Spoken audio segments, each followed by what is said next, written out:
വംശജയായ ബഹിരാകാശ യാത്രിക സുനിത വില്യംസും സംഘവും അന്താരാഷ്ട്ര ബഹിരാകാശ നിലയത്തിൽ കുടുങ്ങിയിട്ട് 50 ദിവസം പിന്നിടുന്നു. ജൂൺ 5-നാണ് 2 ബഹിരാകാശ സഞ്ചാരികളെയും വഹിച്ചുകൊണ്ട് ബോയിംഗ് സാറ്റ്ലൈനർ പേടകത്തിന്റെ വിക്ഷേപണം നടന്നിരുന്നത്. ഇന്ത്യൻ വംശജ സുനിത വില്യംസും ബച്ച് വിൽമോറുമാണ് പേടകത്തിൽ ഉണ്ടായിരുന്നത്. 24 മണിക്കൂർ നീണ്ട യാത്രയ്ക്കൊടുവിൽ ഇരുവരും സുരക്ഷിതരായി നിലയത്തിലെത്തി. ഒരാഴ്ച മാത്രമാണ് ഈ ദൗത്യത്തിന്റെ ദൈർഘ്യം നിശ്ചയിച്ചിരുന്നത്. എന്നാൽ പേടകത്തിലെ സാങ്കേതിക പ്രശ്നങ്ങളെ തുടർന്ന് ഇരുവർക്കും തിരിച്ചു വരാനാവാത്ത അവസ്ഥയിലാണ്. ബോയിംഗ് സാറ്റ്ലൈനർ പേടകത്തിന്റെ തകരാർ മൂലമാണ് ഇരുവരുടെയും ഭൂമിയിലേക്കുള്ള മടക്കയാത്ര 1 മാസത്തിലേറെയായി അനിശ്ചിതത്വത്തിലായത്.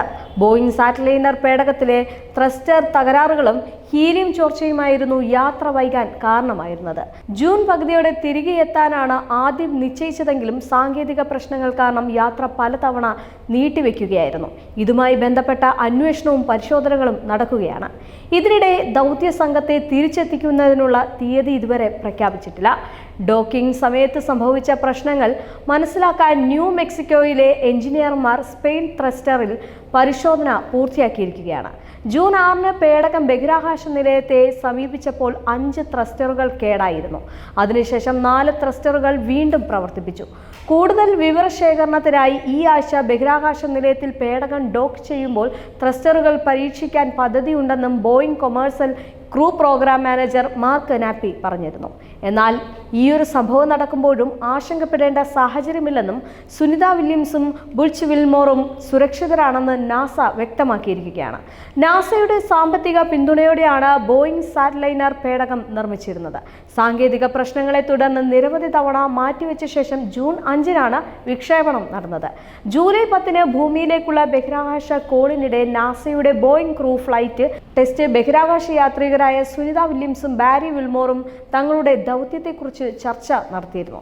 10 ദിവസം മാത്രം നീണ്ടു നിൽക്കേണ്ടിയിരുന്ന യാത്ര ബോയിംഗ് സാറ്റ്ലൈനറിന്റെ സാങ്കേതിക തകരാറുകൾ കാരണം സുനിത വില്യംസും സഹയാത്രികൻ ബുച്ച് വിൽമോറും ഇതിനോടകം തന്നെ 1 മാസത്തിലേറെ ബഹിരാകാശ നിലയത്തിൽ ചെലവഴിച്ചുകൊണ്ടിരിക്കുകയാണ്. പ്രധാന ലാൻഡിംഗ് സൈറ്റുകളിലൊന്നായ ന്യൂ മെക്സിക്കോയിലെ വൈറ്റ് സ്റ്റാൻസ് മിസൈൽ റേഞ്ചിലെ പുതിയ യൂണിയൻ സാറ്റലൈറിന്റെ ത്രസ്റ്റർ പ്രശ്നങ്ങൾ പരീക്ഷിച്ചു നോക്കുകയാണ് നാസയുടെ ബോയിങ്ങും.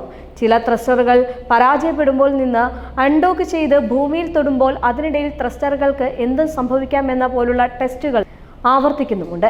ഏറ്റവും മോശവും സാഹചര്യത്തിലുള്ള ത്രസ്റ്ററുകളിൽ പോലും ഇറങ്ങേണ്ടി വന്നാൽ എന്താകും സ്ഥിതി എന്നാണ് പരീക്ഷിക്കുന്നത്. നാസയുടെ കൊമേഴ്ഷ്യൽ ക്രൂ പ്രോഗ്രാമായി സഹകരിച്ച് ബോയിംഗ് വികസിപ്പിച്ച പുനരുപയോഗിക്കാവുന്ന ബഹിരാകാശ പേടകമാണ് സാറ്റ്ലൈനർ. ഔദ്യോഗികമായി CST-100 എന്നറിയപ്പെടുന്നത്.